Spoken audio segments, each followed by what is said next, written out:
Tony Stark is one of the most compelling characters that the MCU has to offer, with a character arc that spans more than a decade before he is finally able to overcome the demons of his past and sacrifice himself in order to set the state of the universe right and defeat the Mad Titan Thanos once and for all. His iconic sacrifice sees him taking on the might of all 6 legendary fabled Infinity Stones and using their combined might to snap Thanos as well as his army out of existence, ensuring that they can never cause the levels of destruction that Thanos had wrought on the universe throughout the course of his conquests. But Tony's sacrifice, to many, seems to challenge the established logic and lore of the Infinity Stones. Or does it? Well, stick with us, watchers of the Marvel Multiverse, as we delve into a perceived inconsistency with the Infinity Stones that may actually be attributed to one of the darkest and most tragic aspects of Tony's character. The inconsistency in question is what exactly happens to a figure when they take on the power surge caused by all 6 collected stones at once. When Professor Hulk first puts on the gauntlet, he is crippled by the pain, falling to his knees, and is barely able to muster the ability to simply snap. The pain surges throughout his body, burning away his arm, and causing him to nearly pass out from the experience and overexertion, even though the energy of the stones is mostly gamma radiation, which the Hulk should be adept at absorbing, or at least the very least withstanding. After he snaps, we see him collapse onto the floor, writhing in pain and demanding immediate medical attention from Tony and the rest of the Avengers team. We also see this with Thanos, who is incapacitated, albeit momentarily, when he puts on the gauntlet,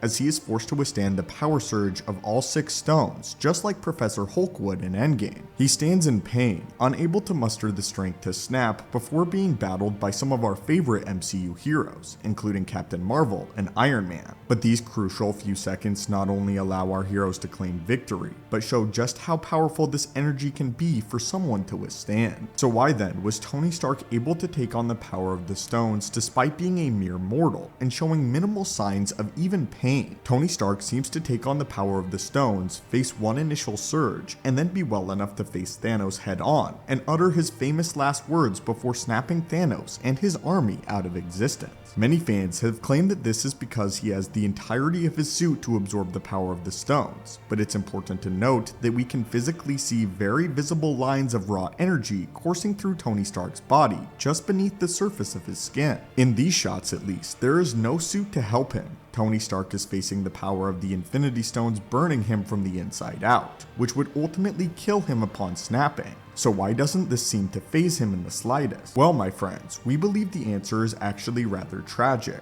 because despite stronger beings like Thanos and the Hulk being incapacitated by this surge, Tony Stark is more used to the pain. Thanos is oftentimes on the front lines of one of the largest intergalactic armadas in the universe, and it stands to reason that even if there is a defense surge capable of harming him or slowing him down, his army or his children are usually able to come to his aid before any serious damage is done. Similarly, Bruce Banner has been through some traumatic experiences in his life, both involving the Hulk and simply being limited to just him. But Bruce has no combat experience and seems to have never been in a true fight before. It's important to remember that since the Hulk and Bruce Banner are 2 separate entities, it's the Hulk that often takes the brunt of Banner's fights. And while Banner is not used to being in a physically painful situation, at least to the extent of this kind of scenario. In short, Thanos and Professor Hulk simply do not have the same level of pain tolerance as Tony Stark. Tony, on the other hand, seems to always be in some degree of pain, all the way back to his introduction in the first Iron Man, where he takes an explosion of shrapnel to the chest and undergoes emergency surgery in a less than sanitary condition. Friday informs him of multiple contusions during the airport battle in Civil War, to which he remarks that he detected that too. Yet, he gets back up and continues to fight. Later, in that very same movie, he removes a sling from his arm in order to suit up once again and battle Cap and Buckley in Siberia. Tony has suffered shrapnel embedded in his chest, and months of extreme torture in Afghanistan in addition to his adventures as Iron Man, with his arc reactor likely causing him immense levels of constant pain. In Iron Man 2, he battles blood poisoning, and the fact that he is quite literally dying. Not to mention the hits that he takes both while in his Iron Man suits and without them. Without his suits, Tony Stark has been in the wreckage of the raceway in Monaco, was thrown out of the window by Loki, has faced the Winter Soldier in solo combat,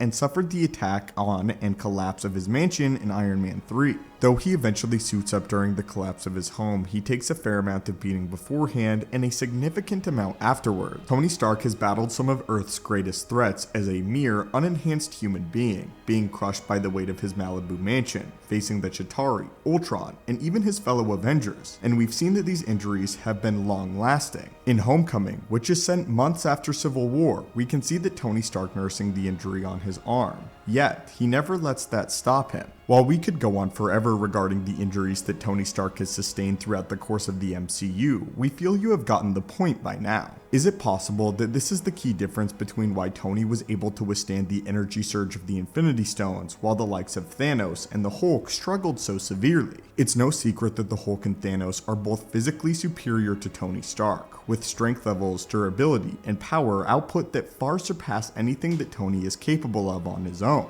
But there is still a major difference between strength and pain tolerance. Could it be that Tony Stark is so used to the feeling of pain, and he is so motivated by this moment to snap away Thanos, that he feels no pain? This is Tony Stark's big final climactic moment. And for a moment, he was the most powerful being in his universe, with the strength of all 6 assembled Infinity Stones. So motivated, and so used to the pain that he's experienced throughout his life, that destiny itself wills no pain to be found in Tony Stark. This is his ultimate, defining, establishing moment as a true hero, not only to his world, but all the worlds in the universe. Perhaps the stones themselves knew this. Perhaps the stones themselves rightly belonged with Tony Stark, who was able to sacrifice himself and willing to in this moment. But anyway, my friends, what do you think of this theory? Do you think this is why Tony was able to take on the power of the Gauntlet with far less physical pain than Thanos or the Hulk? Or do you believe there's something else at play here? If you have any other MCU theories you would like to see explored in future videos, please do not hesitate to leave them in the comments down below. As always, my friends, thank you so much for the support on the channel. Hit that subscribe button to assemble and join our team, and have a great day.